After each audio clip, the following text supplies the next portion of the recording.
نبی کے کشت میں کنبے کا کنبا ناز پڑے اور یہی دعا ہے کہ ہر ایک بچہ اہل سنت کا بچھا بچھا کے مصلی نبی کی ناز پڑھے، بچھا بچھا کے مصلی نبی کی ناز پڑھے۔ ذرا حضرات مطلب کے بولیے سبحان اللہ۔ دم ہے تو کیا ہوا، دم میں بڑا دم ہوتا ہے۔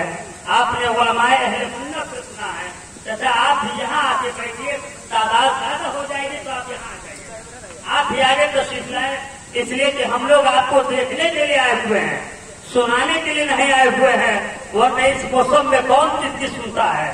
آپ دیکھ رہے ہیں کہ موسم ایک طرف ہم لوگ کے پیچھے پڑا ہوا ہے کہ کب ہم برف جائے، یہ لوگ یہاں سے چلے جائے، لیکن غلامان اعلیٰ حضرت اس موسم سے نہیں ڈرتے ہیں۔ رسول پاک کی نافرمانی چاہے آندھی میں بہا جائے، طوفان میں بہا جائے، بارش میں بہا جائے، لیکن نبی کی نافرمانی کو سننا ہم لوگ نہیں چھوڑیں گے۔ یہ عہد کر لیجیے اور ہاتھوں کو اٹھا کر کے بولیے سبحان اللہ۔ جو ضعیف ہے اور دونوں ہاتھوں کو اٹھائے بولے سبحان اللہ۔ ماشاء اللہ، ایک شاعر کہتا ہے کہ یہ غلامان شب برو شبیر ہے، ہلکے میں مت لیجیے۔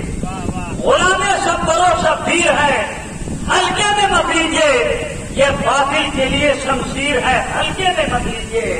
اور گیا ہے فاتحہ پڑھنے کسی اندھے کو سمجھا کر، ارے اورنگزیب عالمگیر ہے، ہلکے میں مت لیجیے۔ اورنگزیب عالمگیر ہے، ہلکے میں مت لیجیے۔ اورنگزیب عالمگیر ہے، ہلکے میں مت لیجیے۔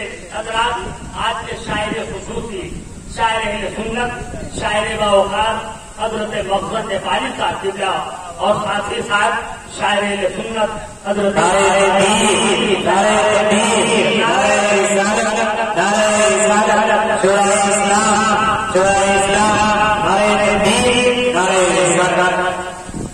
ساتھ ہی ساتھ حضرت علامہ ناصر نظامی صاحب قبلہ، یہ تمام شعراء کرام تشریف لے آئے۔ اب آپ کا وقت زیادہ نہ لیا جائے گا، میں بلا کسی تاخیر